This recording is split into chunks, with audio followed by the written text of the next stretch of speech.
Welcome back to Over 50 today, talking about the Kansas City Royals and what started out as a great start to the season has become a complete and utter disaster. The Royals are now 36-51. And if we go and look at the standings and pull up just the wild card standings, because that would be the best chance that Kansas City has now of having any kind of postseason desires, you have to scroll all the way down and you see that they are 13th, or not 13th, they are 13 games behind in the wild card race. And that would mean they would have to pass the likes of Toronto, Seattle, the Yankees, the Angels, Cleveland. I mean, they would have to become better than Detroit. Detroit is now better than the Royals. In May, you might have said that would probably not be the case, but it is the case. So what I am here to talk about, and probably what most people are expecting, is the Royals are definitely not going to be buyers this time of year. This time of year is when some teams buy and some teams sell, because the trade deadline is July 31st. I definitely don't see the Royals buying anything. So came up with some options of possible players they could move or sell basically to other teams. The first player that I want to talk about is Carlos Santana. Carlos Santana is not, his numbers are not great by any means, but the guy definitely knows how to work pitchers. He's got a decent OPS. His OPS is 804. He's hitting 252. He's got 15 home runs. But the thing that I really like, that I think could be valuable or could be a possible trade consideration by other teams, is look at his walks. He has 58 walks. And if you look at the rest of the Royals, the closest person is Jorge Soler with 31 walks. So he knows how to get on base. He does have control for another couple of years. So Carlos Santana could be a piece that Kansas City could work. Maybe they could get a young developmental player. I mean, Carlos Santana was brought in because the Royals thought that maybe having him and having Benintendi would be enough to push them into the postseason. That's not the case. So I would say I would cut bait with Santana now, because his career numbers, and I mean, he's just a little bit below, his career stats. Right now his average is a little bit above, but he's not, he's just not doing, he's about his career average. So I would say that, he's probably got less left in the tank. And if the Royals can get somebody for him, I would say go for it. The next player I think the Royals should consider moving, and I think they could definitely get some interest in, is Jorge Soler. Jorge Soler does not have any team control for next year. So Kansas City would have to decide whether they want to, back the truck up and keep this guy. I'm sorry, this guy is not Alex Gordon. He's just not that valuable.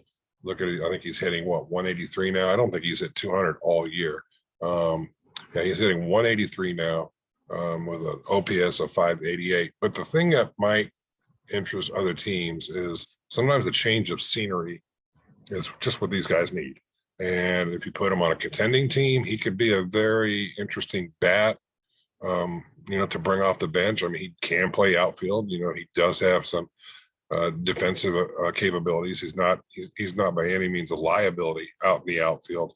So I think Jorge Soler could be another player that the Royals could move. The third offensive player, and really you wouldn't be moving Michael Taylor for offensive reasons, but Michael Taylor also, he has no control, team control next year. So basically he's free to go wherever he wants to. Taylor is not crushing it at the plate by any means. He's only batting 246, OPS of 670, but he is undoubtedly one of the best defensive outfielders. I mean, you can argue he could possibly be one of the best. I mean, he's definitely the kind of guy that you can put in center field and you can trust, and he's got range and he can make plays. Plus he's got a good arm.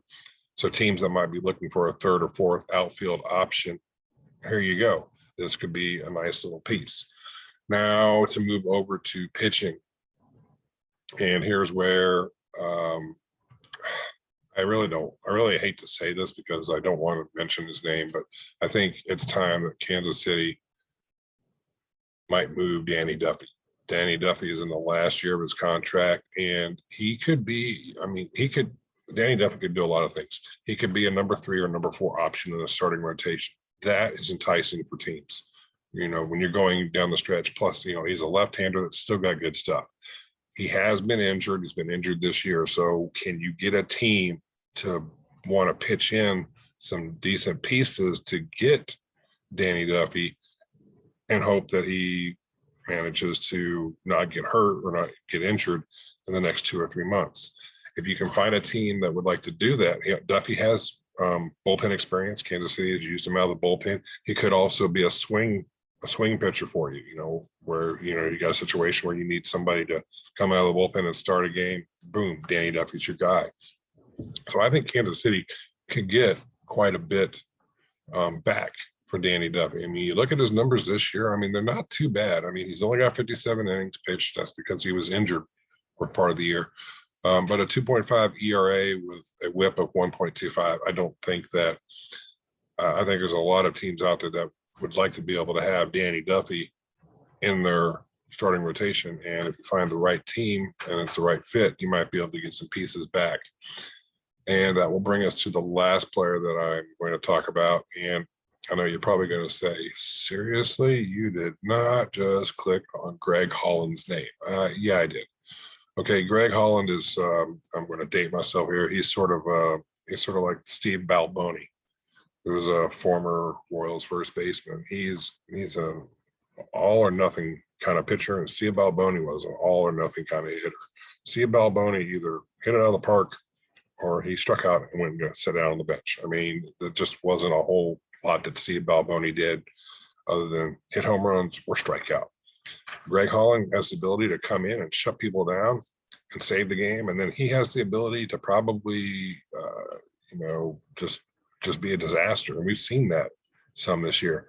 But I'm mentioning Holland because he does have the ability to pitch out of the bullpen. And some teams are always looking to fortify the bullpen as you run down, as you go into the postseason, as the season's winding down, as you're making that push for a World Series championship.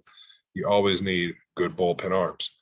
Greg Holland could be a guy that you might bring in for 2 or 3 batters, and then bring it over to somebody else. I'm not saying that he is a lockdown closer like he used to be when the Royals won the World Series, but he's got that veteran presence. He's been there before, and he could still come in and pitch. Could you get a lot for him? I don't know, but I mean, I just don't see him being a part of the Royals team next year. So if he has a good July, you might be able to dangle Greg Holland out there and get a piece back in return. So those are my Royals players that I think are definitely movable for this upcoming trade deadline. Some people have mentioned Mike Minor. I don't know. I think Mike Minor, I think the Royals should keep a hold of Mike Minor, but that's another conversation for another day. What I'd like you to do is tell me the players you think the Royals could move and why you think they should be moved. Drop that in the comments section. If you would, please click the subscribe button.